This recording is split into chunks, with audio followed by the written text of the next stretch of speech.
अब मैं आपको दिखाने जा रहा हूं बीजेपी क्या करने जा रही है।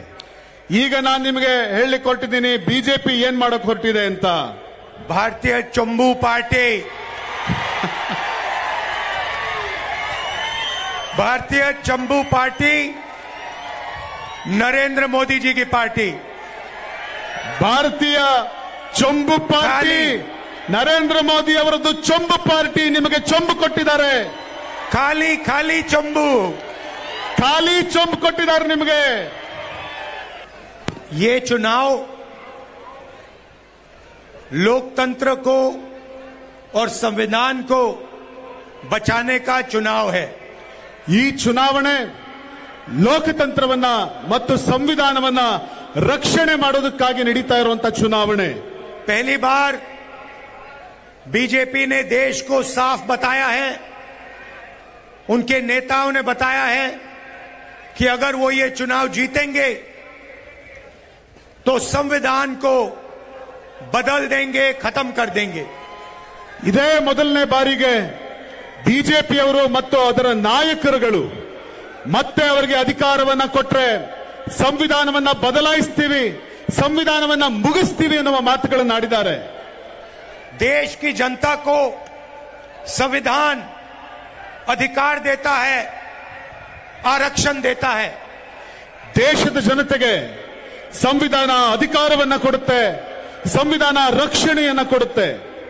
संविधान से पहले इस देश में गरीबों का, पिछड़ों का, दलितों का, आदिवासियों का कोई अधिकार नहीं था।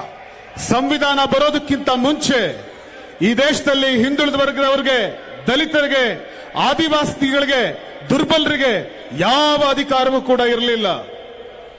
राजाओं महाराजाओं का राज था, जो भी वो चाहते थे कर देते थे। किसी की जमीन चाहिए होती थी, उठा के ले जाते थे। ರಾಜರು, ಮಹಾರಾಜರು ಮತ್ತು ಶಕ್ತಿಶಾಲಿಗಳು ಅವರಿಗೆ ಬೇಕಾದಂತೆ ರಾಜ್ಯಭಾರ ಮಾಡ್ತಾ ಇದ್ರು ಮತ್ತು ಯಾರ ಭೂಮಿಯನ್ನು ಬೇಕಾದರೂ ಕಿತ್ಕೊಳ್ತಾ ಇದ್ರು। कांग्रेस पार्टी और हमारे कार्यकर्ताओं ने देश की जनता के साथ मिलकर आजादी प्राप्त की, लोकतंत्र लाए और संविधान देश को दिलवाया। ಆ ದಿವಸ ಕಾಂಗ್ರೆಸ್ ಜನಸಾಮಾನ್ಯರ ಜೊತೆಗೆ ಸೇರಿ ಹೋರಾಟವನ್ನ ಮಾಡಿ ದೇಶಕ್ಕೆ ಸ್ವಾತಂತ್ರ್ಯವನ್ನ ತಂತು ಹಾಗೂ ಸಂವಿಧಾನವನ್ನ ಜಾರಿಗೊಳಿಸಿತು। और ये लोग सोचते हैं कि संविधान को मिटाया जा सकता है।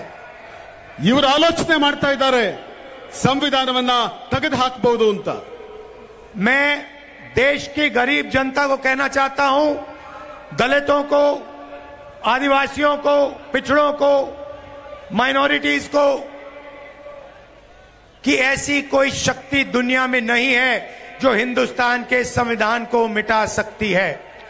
ನಾನು ದೇಶಕ್ಕೆ ಹೇಳಲಿಕ್ಕೆ ಬಯಸ್ತೇನೆ, ದೇಶದ ಹಿಂದುಳಿದ ವರ್ಗದವರಿಗೆ, ಆದಿವಾಸಿಗಳಿಗೆ, ದುರ್ಬಲ ವರ್ಗದವರಿಗೆ, ಅಲ್ಪಸಂಖ್ಯಾತರಿಗೆ ಈ ದೇಶದಲ್ಲಿ ಸಂವಿಧಾನವನ್ನ ದುರ್ಬಲಗೊಳಿಸುವಂತ ಶಕ್ತಿ ಇನ್ನೂ ಹುಟ್ಟಿಲ್ಲ। तो एक तरफ कांग्रेस पार्टी, इंडिया गठबंधन जो संविधान को बचाने की कोशिश कर रही है, और दूसरी तरफ बीजेपी, नरेंद्र मोदी जो संविधान को खत्म करने जा रहे हैं। ಒಂದ್ ಕಡೆ ಕಾಂಗ್ರೆಸ್ ಪಕ್ಷ ಮತ್ತು ಇಂಡಿಯಾದ ತಂಡ ಸಂವಿಧಾನವನ್ನು ಉಳಿಸುವಂತ ಪ್ರಯತ್ನ ಮಾಡ್ತಾ ಇದೆ, ಮತ್ತೊಂದು ಕಡೆ ಮತ್ತೊಂದು ಗುಂಪು ಸಂವಿಧಾನವನ್ನ ಮುಗಿಸುವ ಪ್ರಯತ್ನ ನಡೆಸ್ತಾ ಇದೆ। बीजेपी चुने हुए लोगों को देश का धन देती है। ಬಿಜೆಪಿ ಕೆಲವು ಆಯ್ದ ಜನಗಳಿಗೆ ಇಡೀ ದೇಶದ ಸಂಪತ್ತನ್ನ ಕೊಡ್ತಾ ಇದೆ। नाम आप जानते हो, अदानी जैसे लोगों को नरेंद्र मोदी जी ने देश की पूंजी पकड़ा दी है। ಅದಾನಿ ಅಂತ ಕೆಲವು ಜನಗಳಿಗೆ ಮೋದಿ ಸರ್ಕಾರ ದೇಶದ ಸಮಸ್ತ ಹಣವನ್ನ ಅವರಿಗೆ ಕೊಡುವಂತ ಕೆಲಸ ಮಾಡ್ತಾ ಇದೆ। वो अमीरों को पैसा देते हैं, हम गरीबों को पैसा देंगे। ಅವರು ಸಿರಿವಂತರಿಗೆ ಹಣ ಕೊಡ್ತಾರೆ, ನಾವು ಬಡವರಿಗೆ ಹಣ ಕೊಡ್ತೀವಿ। और मैं आपको बता रहा हूं, हमने शुरू भी नहीं किया है। जितना पैसा नरेंद्र मोदी ने हिंदुस्तान के 22 सबसे अमीर लोगों को दिया, उतना पैसा हम हिंदुस्तान की गरीब जनता को देने जा रहे हैं। ನೀವು ನೋಡ್ತಾ ಇದ್ದೀರಿ, ಮೋದಿ ಎಷ್ಟು ಹಣವನ್ನ 22 ಜನ ಶ್ರೀಮಂತರಿಗೆ ಕೊಟ್ಟರು, ನಾವಷ್ಟು ಹಣವನ್ನ ದೇಶದ ಬಡವರಿಗೆ ಕೊಡ್ತೀವಿ। कर्नाटका की सरकार ने देश को रास्ता दिखाया। ಕರ್ನಾಟಕದ ಸರ್ಕಾರ ಇಡೀ ದೇಶಕ್ಕೆ ದಾರಿ ತೋರಿಸಿದೆ। गृह लक्ष्मी योजना 2000 रुपए हर महीने करोड़ों महिलाओं के बैंक अकाउंट में। ಗೃಹಲಕ್ಷ್ಮಿ ಯೋಜನೆಯಿಂದ ಪ್ರತಿ ತಿಂಗಳು 2000 ರೂಪಾಯಿನ ಈ ರಾಜ್ಯದ ಪ್ರತಿ ಹೆಣ್ಣು ಮಕ್ಕಳ ಅಕೌಂಟ್ಗೆ ಕರ್ನಾಟಕ ಸರ್ಕಾರ ಹಾಕ್ತಾ ಇದೆ। अन्य भाग्य 10 केजी चावल करोड़ों लोगों को। ಅನ್ನಭಾಗ್ಯದ ಮೂಲಕ 10 ಕೆಜಿ ಅಕ್ಕಿ ಕೋಟ್ಯಾಂತರ ಜನಗಳಿಗೆ ಸಿಗ್ತಾ ಇದೆ। गृह ज्योति 200 यूनिट फ्री बिजली करोड़ों परिवारों को। ಗೃಹ ಜ್ಯೋತಿಯ ಮೂಲಕ 200 ಯೂನಿಟ್ ಉಚಿತ ವಿದ್ಯುತ್ ಅನ್ನ ಕೋಟ್ಯಾನುಕೋಟಿ ಮನೆಗಳಿಗೆ ಕೊಡ್ತಾ ಇದ್ದೀವಿ। शक्ति योजना जिसके माध्यम से हमारी माताएं बहनें बस में फ्री जाती हैं। ಶಕ್ತಿ ಯೋಜನೆಯ ಮೂಲಕ ನಮ್ಮ ತಾಯಂದಿರು ಸಹೋದರಿಯರು ಉಚಿತವಾಗಿ ಬಸ್ನಲ್ಲಿ ಓಡಾಡ್ತಾ ಇದ್ದಾರೆ। और युवा निधि 3000 रुपए हर महीने बेरोजगार युवाओं को। ಹಾಗೂ ಯುವ ನಿಧಿಯ ಮೂಲಕ ನಿರುದ್ಯೋಗಿ ಯುವಕರಿಗೆ 3000 ರೂಪಾಯಿ ಪ್ರತಿ ತಿಂಗಳು ಅವರು ಕೊಡ್ತಾ ಇದ್ದೇವೆ। अब आप लोग ताली बजाने के लिए तैयार हो जाओ। ನೀವೀಗ ಚಪ್ಪಾಳೆ ಹೊಡೆಯೋದಕ್ಕೆ ತಯಾರಾಗಿ। जो मैं आपको बताने जा रहा हूं, दुनिया की किसी सरकार ने ऐसे काम आज तक नहीं किए हैं। ನಾನೀಗೇನು ಹೇಳೋಕೆ ಹೊರಟಿದ್ದೀನಿ, ಇಲ್ಲಿವರೆಗೂ ಭೂಮಿಯ ಮೇಲಿನ ಯಾವ ಸರ್ಕಾರವೂ ಇಂಥ ಕೆಲಸ ಮಾಡಿಲ್ಲ। महालक्ष्मी योजना, ಮಹಾಲಕ್ಷ್ಮಿ ಯೋಜನೆಯ ಮೂಲಕ ये हमारी पहली योजना होगी। ಇದು ನಮ್ಮ ಮೊದಲನೇ ಯೋಜನೆ ಆಗಿರುತ್ತೆ। भाइयों और बहनों, यहां 2000 रुपए महीने के दिए जाते हैं। ಸಹೋದರ ಸಹೋದರಿಯರೇ, ಇಲ್ಲಿ ನಿಮಗೆ 2000 ರೂಪಾಯಿ ಪ್ರತಿ ತಿಂಗಳು ಸಿಗ್ತಾ ಇದೆ। हम हिंदुस्तान के सारे गरीब परिवारों की लिस्ट बनाएंगे। ನಾವು ಇಡೀ ಭಾರತ ದೇಶದ ಎಲ್ಲ ಬಡವರ ಮನೆಗಳನ್ನ ಪಟ್ಟಿ ಮಾಡ್ತೀವಿ। हर प्रदेश में, हर कस्बे में, हर गांव में ढूंढ के हम गरीब परिवारों की लिस्ट बनाएंगे। ಪ್ರತಿ ಊರುಗಳಲ್ಲಿ, ಪ್ರತಿ ಹಳ್ಳಿಗಳಲ್ಲಿ, ಪ್ರತಿ ಗಲ್ಲಿಗಳಲ್ಲಿ ಹುಡುಕಿ ಬಡವರ ಮನೆಗಳನ್ನ ಲಿಸ್ಟ್ ಮಾಡ್ತೀವಿ। उसमें किसानों के परिवार होंगे, मजदूरों के परिवार होंगे, छोटे कारीगर के परिवार होंगे। ಅದರಲ್ಲಿ ರೈತರ ಮನೆ ಆಗುತ್ತೆ, ಕೂಲಿ ಕಾರ್ಮಿಕರ ಮನೆ ಆಗುತ್ತೆ, ಬಡವರ ಮನೆ ಆಗುತ್ತೆ। लिस्ट में से हर परिवार में एक महिला चुनी जाएगी। ಆ ಲಿಸ್ಟ್ ನಲ್ಲಿ ಪ್ರತಿ ಬಡ ಕುಟುಂಬದ ಒಬ್ಬ ಮಹಿಳೆಯನ್ನು ಆಯ್ಕೆ ಮಾಡ್ತೀವಿ। और उस महिला के बैंक अकाउंट में हर साल इंडिया की सरकार 1 लाख रुपया डाल देगी। ಆ ಮಹಿಳೆಯ ಅಕೌಂಟ್ಗೆ ಭಾರತದ ಸರ್ಕಾರ 1 ಲಕ್ಷ ರೂಪಾಯಿ ಹಣವನ್ನು ಹಾಕುತ್ತೆ। हर महीने करोड़ों लोग जागेंगे, पहली तारीख अपने बैंक अकाउंट को देखेंगे और जादू से उनके बैंक अकाउंट में हिंदुस्तान की सरकार 8500 रुपए खटाखट हर महीने डालेगी। ಅನೇಕ ಜನ ದೇಶದ ಬಡಪಾಯಿಗಳು ಬೆಳಗ್ಗೆ ಎದ್ದು ನೋಡಿದಾಗ ಅವ್ರಿಗೊಂದು ಜಾದೂ ಕಾದಿರುತ್ತೆ। ಪ್ರತಿ ತಿಂಗಳು 1ನೇ ತಾರೀಕು ಅವರ ಅಕೌಂಟಿನಲ್ಲಿ 8500 ರೂಪಾಯಿ ಫಟಾಫಟ್ ಅಂತೇಳಿ ಅವರ ಅಕೌಂಟಿಗೆ ಬಿದ್ದಿರುತ್ತೆ। मतलब कर्नाटका के गरीब परिवारों को 24,000 रुपए कर्नाटका की सरकार दे रही है। ಅಂದ್ರೆ ಕರ್ನಾಟಕದ ಬಡವರಿಗೆ ಕರ್ನಾಟಕದ ಸರ್ಕಾರ ಪ್ರತಿ ವರ್ಷ 24,000 ರೂಪಾಯಿ ಕೊಡ್ತಾ ಇದೆ। 2000 रुपए महीने के, ಪ್ರತಿ ತಿಂಗಳು 2000 ರೂಪಾಯಿ ಕೊಡ್ತಾ ಇದೆ। उसमें हिंदुस्तान की सरकार, ಅದಕ್ಕೆ ಭಾರತದ ಸರ್ಕಾರ 8500 रुपए जोड़ देगी। 8500 ರೂಪಾಯಿಗಳನ್ನ ಜೋಡಿಸ್ತೀವಿ। मतलब 10,500 रुपए, ಅದರ ಅರ್ಥ 10,500 ರೂಪಾಯಿ ಸಿಗುತ್ತೆ। करोड़ों परिवारों को हिंदुस्तान की सरकार देने जा रही है। नरेंद्र मोदी ने 20 अरबपति तैयार किए, हम करोड़ों लाखपति बनाने जा रहे हैं। ಕೋಟ್ಯಾಂತರ ಜನಗಳಿಗೆ ಈ ಹಣವನ್ನು ನಾವು ಕೊಡಬೇಕು ಅಂತ ತೀರ್ಮಾನಿಸಿದ್ದೇವೆ. ನರೇಂದ್ರ ಮೋದಿ ಸರ್ಕಾರ 20 ಜನರಿಗೆ ಕೊಡ್ತಾ ಇದೆ. ನಾವು ಅದನ್ನ ಈ ದೇಶದ ಕೋಟ್ಯಾಂತರ ಜನರನ್ನ ಲಕ್ಷಾಧೀಶ್ವರನ್ನ ಮಾಡೋದಕ್ಕೆ ಹೊರಟಿದ್ದೇವೆ. कर्नाटक की सरकार बेरोजगार युवाओं को 3,000 रुपए प्रति महीना देती है. ಕರ್ನಾಟಕದ ಸರ್ಕಾರ ನಿರುದ್ಯೋಗಿ ಯುವಕರಿಗೆ 3,000 ರೂಪಾಯಿ ಪ್ರತಿ ತಿಂಗಳು ಕೊಡ್ತಾ ಇದೆ. नरेंद्र मोदी जी ने जैसे कोविड फैला था वैसे उन्होंने देश में बेरोजगारी फैला दी है. ನರೇಂದ್ರ ಮೋದಿ ಅವರು ದೇಶದಲ್ಲಿ ಯಾವ ರೀತಿ ಅವತ್ತು ಕೋವಿಡ್ ಅನ್ನು ತಂದ್ರೋ ಅದೇ ಥರದಲ್ಲಿ ಇವತ್ತು ನಿರುದ್ಯೋಗವನ್ನ ದೇಶದ ತುಂಬ ತಂದಿಟ್ಟಿದ್ದಾರೆ. और जैसे कोविड के समय प्रधानमंत्री ने कहा था थाली बजाओ, आज बेरोजगार युवाओं को नरेंद्र मोदी कहते हैं पकोड़े बनाओ. ಅವತ್ತು ಕೊರೋನಾ ಬಂದಾಗ ದೇಶದ ಜನರಿಗೆ ರಸ್ತೆಯಲ್ಲಿ ನಿಂತು ಗಂಟೆ ಬಾರಿಸಿ ತಟ್ಟೆ ಬಾರಿಸಿ ಅಂತ ಹೇಳಿದ ಪ್ರಧಾನಮಂತ್ರಿಗಳು ಇವತ್ತು ನಿರುದ್ಯೋಗಿ ಯುವಕರಿಗೆ ರಸ್ತೆಯಲ್ಲಿ ನಿಂತು ಪಕೋಡ ಮಾರಿ ಅಂತ ಹೇಳ್ತಾ ಇದ್ದಾರೆ. तो हम एक नई योजना लाए हैं, पहली नौकरी पक्की. ಆದ್ರಿಂದ ನಾವು ಹೊಸ ಯೋಜನೆ ತರ್ತಾ ಇದ್ದೀವಿ. ಪಹಲಿ ನೌಕರಿ ಪಕ್ಕಿ ಅಂದ್ರೆ ಮೊದಲು ನಿಮಗೆ ಉದ್ಯೋಗ ಪಕ್ಕ.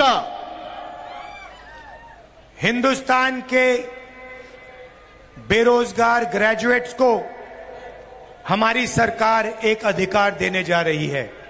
ಹಿಂದೂಸ್ತಾನದ ಭಾರತ ದೇಶದ ನಿರುದ್ಯೋಗಿ ಯುವಕರಿಗೆ ನಮ್ಮ ಸರ್ಕಾರ ಒಂದು ಹೊಸ ಯೋಜನೆ ತರ್ತಿದೆ. अमीर घर के बच्चे अप्रेंटिसशिप करते हैं, 6 महीने की 1 साल की उनकी टेम्पररी नौकरी लगती है, बड़ी बड़ी कंपनियों में होती है, ट्रेनिंग होती है, पैसा मिलता है. ಈ ನಾಡಿನ ಶ್ರೀಮಂತರ ಮಕ್ಕಳಿಗೆ ಅವರು ಡಿಗ್ರಿ ಮುಗಿಸಿದ ನಂತರ ದೊಡ್ಡ ದೊಡ್ಡ ಕಂಪನಿಗಳಲ್ಲಿ ಅವರಿಗೆ ಅಪ್ರೆಂಟಿಸ್ಶಿಪ್ ಸಿಗುತ್ತೆ, ಅವರಿಗೆ ಸಂಬಳ ಕೂಡ ಸಿಗುತ್ತೆ. ये सुविधा हिंदुस्तान के बेरोजगार युवाओं को नहीं मिलती. ಆದರೆ ಇಂಥ ಒಂದು ಉಪಯೋಗ ಈ ದೇಶದ ಬಡ ಮಕ್ಕಳಿಗೆ ಇಲ್ಲವಾಗಿದೆ. मनरेगा के माध्यम से मजदूरों को रोजगार का अधिकार हमने दिया.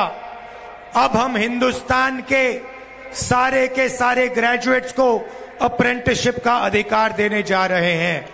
ನರೇಗಾದ ಮೂಲಕ ಹಿಂದೂಸ್ತಾನದ ಕೋಟ್ಯಾನುಕೋಟಿ ಯುವಕರಿಗೆ, ಹಿಂದೂಸ್ತಾನದಲ್ಲಿ ಕೋಟ್ಯಾಂತರ ಜನರಿಗೆ ನರೇಗಾದಲ್ಲಿ ಕೆಲಸದ ಯೋಜನೆಯನ್ನು ಕೊಟ್ವಿ ಮತ್ತು ಈ ಅಪ್ರೆಂಟಿಸ್ಶಿಪ್ ಯೋಜನೆಯ ಮೂಲಕ ಈ ದೇಶದ ಕೋಟ್ಯಾಂತರ ಜನ ಯುವಕರಿಗೆ ಉದ್ಯೋಗ ಸಿಗುವಂತ ಯೋಜನೆಯನ್ನು ರೂಪಿಸ್ತಾ ಇದ್ದೇವೆ. पब्लिक सेक्टर में, प्राइवेट सेक्टर में, सरकारी ऑफिसेज में, अस्पतालों में युवाओं को ये अप्रेंटिसशिप मिलेगी. ಸಾರ್ವಜನಿಕ ಸಂಸ್ಥೆಗಳಲ್ಲಿ, ಅದೇ ರೀತಿ ಪ್ರೈವೇಟ್ ಸಂಸ್ಥೆಗಳಲ್ಲಿ, ಸರ್ಕಾರಿ ಆಸ್ಪತ್ರೆಗಳಲ್ಲಿ ಯುವಕರಿಗೆ ಈ ಅಪ್ರೆಂಟಿಸ್ಶಿಪ್ ನ ಅವಕಾಶವನ್ನು ಕೊಡಿಸಬೇಕು ಅಂತ ಯೋಚನೆ ಮಾಡಿದ್ದೇವೆ. जैसे ही कॉलेज यूनिवर्सिटी खत्म होगी, ग्रेजुएशन होगा, वैसे ही ये अधिकार आपको मिलेगा. ಯಾವ ಸಂದರ್ಭದಲ್ಲಿ ನಿಮ್ಮ ಕಾಲೇಜ್ ಶಿಕ್ಷಣವನ್ನು ಮುಗಿಸ್ತೀರಿ, ಕಾಲೇಜ್ ಶಿಕ್ಷಣ ಮುಗಿದ ತಕ್ಷಣ ನಿಮಗೆ ಯೋಜನೆ ಜಾರಿ ಮಾಡ್ತೀವಿ. 1 साल की नौकरी 8,500 रुपए हर महीने, 1 लाख रुपए साल के, और दुनिया की सबसे बेहतरीन ट्रेनिंग हिंदुस्तान की सरकार आपको देने जा रही है. ನಿಮ್ಮ ಡಿಗ್ರಿ ಮುಗಿದ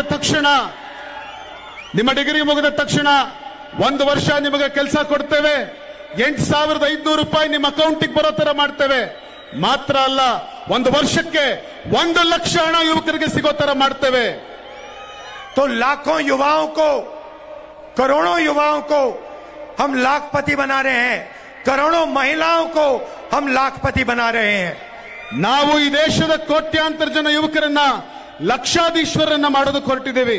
ನಾವು ಈ ದೇಶದ ಕೋಟ್ಯಾಂತರ ಹೆಣ್ಣು ಮಕ್ಕಳನ್ನ ಲಕ್ಷಾಧೀಶ್ವರನ್ನಾಗಿ ಮಾಡ್ತಾ ಇದ್ದೇವೆ.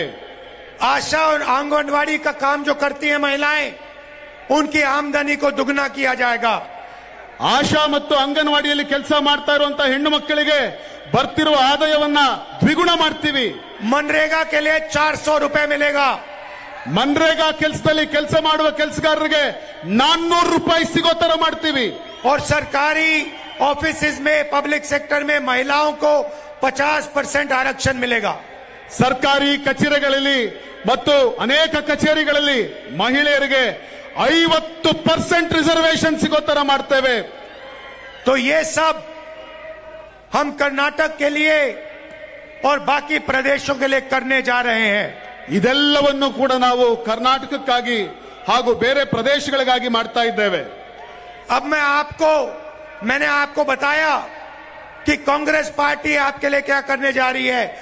किसानों के बारे में दो चीजें कहना चाहता हूं.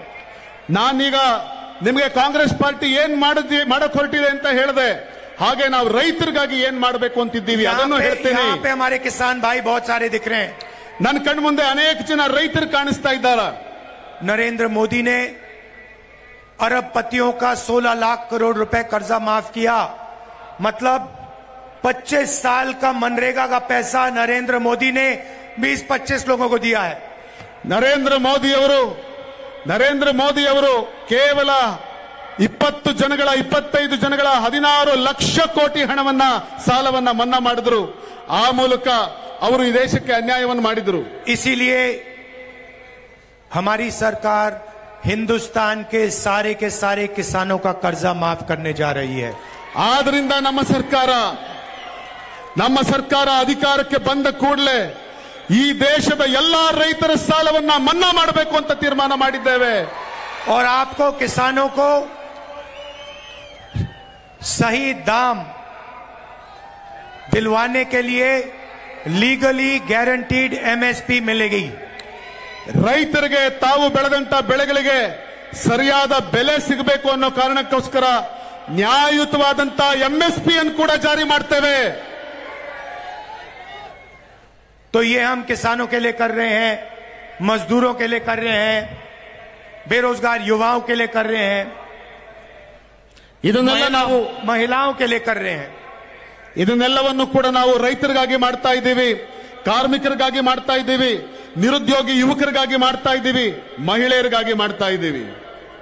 अग्निवीर योजना ने करोड़ों युवाओं को चोट पहुंचाई. अग्निवीर योजना को हम रद्द कर देंगे, खत्म कर देंगे, उठा के फेंक देंगे. ಅಗ್ನಿವೀರ್ ಅನ್ನುವ ಯೋಜನೆಯ ಮೂಲಕ ಕೋಟ್ಯಾಂತರ ಜನ ಯುವಕರ ಕನಸಿಗೆ ತಣ್ಣೀರು ಎರಚಿರುವಂತಹ ಯೋಜನೆಯನ್ನ ನಾವು ಖತಮ್ ಮಾಡ್ತೀವಿ, ಆ ಯೋಜನೆಯನ್ನು ಮುಗಿಸ್ತೀವಿ, ಆ ಯೋಜನೆಯನ್ನು ತೆಗೆದು ಹಾಕ್ತೀವಿ.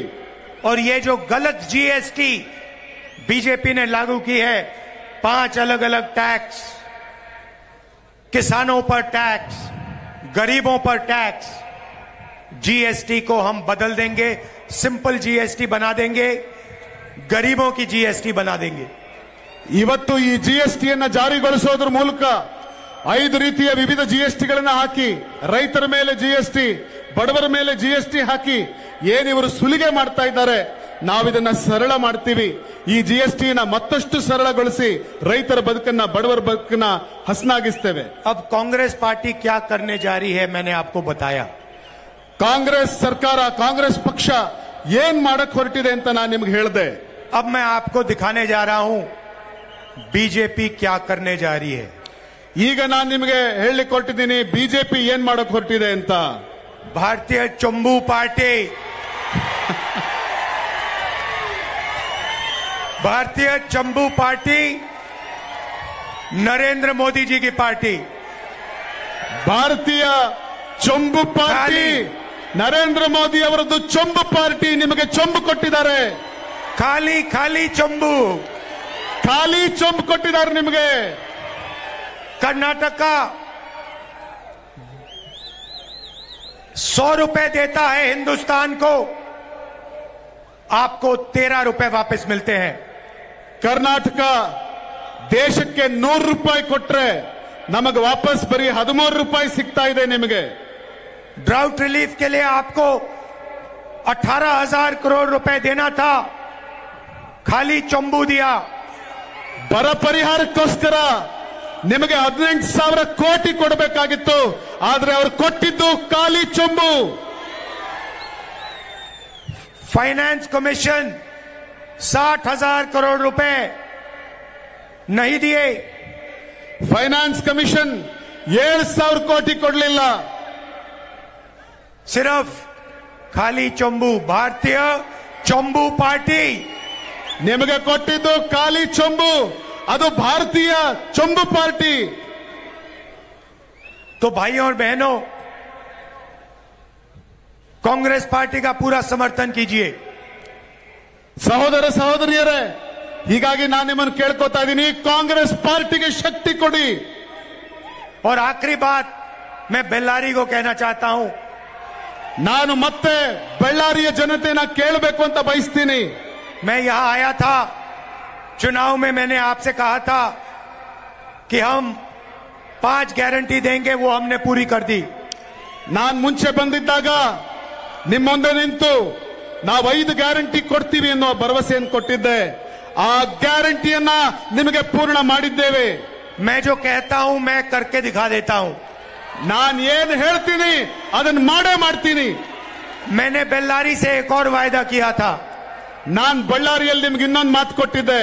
मैंने कहा था कि बेल्लारी को दुनिया का जीन्स कैपिटल बनाया जाएगा. ನಾನು ಹೇಳಿದ್ದೆ, ಬಳ್ಳಾರಿಯನ್ನ ಇಡೀ ಭೂಮಿಯ ಜೀನ್ಸ್ ಕ್ಯಾಪಿಟಲ್ ಮಾಡ್ತೀನಿ ಎನ್ನುವ ಮಾತು ಕೊಟ್ಟಿದ್ದೆ. और ये वायदा हम पूरा करके आपको दिखाने वाले हैं. ಈ ಮಾತನ್ನ ನಾನು ಖಂಡಿತ ನಿಜ ಮಾಡಿ ತೋರಿಸ್ತೇನೆ. यहाँ पे सबसे बेहतरीन अपैरल पार्क बनेगा और जीन्स कैपिटल बेल्लारी बनेगी. ನಾನು ಅತ್ಯಂತ ಸುಂದರವಾದಂತ ಅದ್ಭುತವಾದಂತ ಒಂದು ಜೀನ್ಸ್ ಪಾರ್ಕ್ ಅನ್ನ ಮಾಡಿ ಜೀನ್ಸ್ ಕ್ಯಾಪಿಟಲ್ ಆಗಿ ತೋರಿಸ್ತೇನೆ. इसके बारे में आपको घबराने की कोई जरूरत नहीं है. ಇದಾದ ಮೇಲೆ ನಿಮಗೆ ನೀವು ಅಂಜಬೇಕಾದ ಯಾವುದೇ ಅವಶ್ಯಕತೆ ಇಲ್ಲ. सिद्धरमैया जी से मैंने बात की है, प्लानिंग चल रही है, आपका काम होगा. ಸಿದ್ದರಾಮಯ್ಯನವರ ಹತ್ರ ನಾನು ಮಾತಾಡಿದ್ದೀನಿ, ಅದರ ಪ್ಲಾನಿಂಗ್ ನಡೀತಾ ಇದೆ, ಈ ಯೋಜನೆ ಜಾರಿಯಾಗೇ ಆಗುತ್ತೆ. आप सबका दिल से बहुत बहुत धन्यवाद. नमस्कार, जय हिंद. ನಿಮ್ಗೆಲ್ರಿಗೂ ಕೂಡ ಹೃದಯದಿಂದ ನಮಸ್ಕಾರ.